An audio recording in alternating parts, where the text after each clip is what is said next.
orang yang sombong dan membanggakan diri. Masya Allah. Ayat 22 kita tahu semua perkara yang melanda di kita, semua itu telah pun ditulis, telah ditakdirkan. Itu rukun iman. Yang pertama, beriman kepada Allah, beriman kepada Rasul, beriman kepada malaikat, beriman kepada kitab, beriman kepada hari akhirat. Rukun yang terakhir apa dia? Beriman kepada qada dan qadar. Hati-hati untuk orang yang terlampau sedih, dia akan menyebut Allah ni tak adil. Kata Allah tak adil. Kenapa? Betul ya. Saya kalau itu isu perubatan Islam ni, orang yang kena hantu-hantu ni, dia cakap, Ustaz, kenapa kalau saya mula nak mengaji, mula nak jaga semayang, hantu tu datang. Tapi kalau saya pergi karaoke, saya pergi tengok wayang, tak ada pula penuh. Dia betul. Kalau dia tengah mengamuk kat lelaki apa semua kan, tak ada isu pun, tak ada setan. Tapi kalau dia tengah baik kan, tiba dah menggigil badan, tiba dah meromang, dia tengah buat baik tu, betul lah. Itulah hukum itu, betul. Kalau ikut kawan dia pergi karaoke, pergi shopping, ada pernah nampak orang kat shopping tu tiba-tiba masuk hantu? Tak ada. Dia tengok shopping sampai tak semayang. Pergi pukul 6.30, ada kok habis pukul 7.30. Sebagian orang sampaikan walaupun ada surau pun tak salah juga. Sampai keluar ayat, itulah keluar ayat, saya ni buat baik ni, saya dah jaga solat apa semua, tapi ni kenapa banyak sangat ujian saya.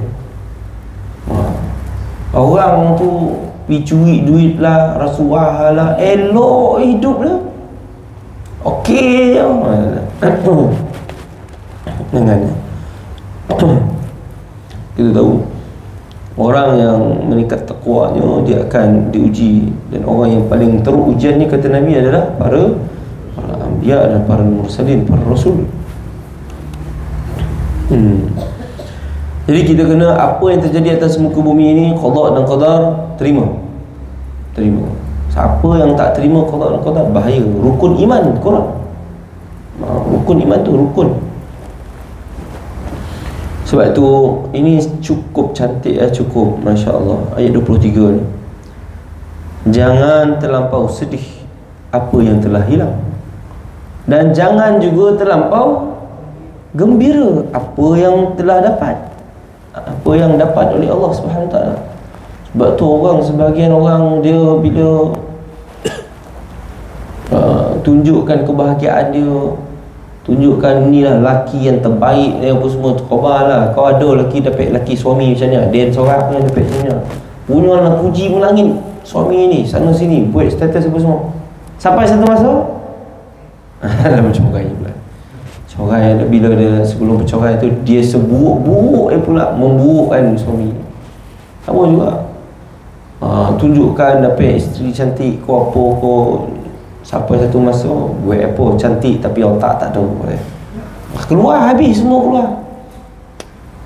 Maka kita orang beriman ini jangan terlampau sedih, jangan terlampau gembira. Dapat kereta baru, alhamdulillah. Dapat rumah baru, alhamdulillah. Kau jangan terlampau gembira. Ni sekarang ni cuaca dah mula kan. Saya tengok banyak rumah-rumah yang bumbung tetangga lah, apa lah semua.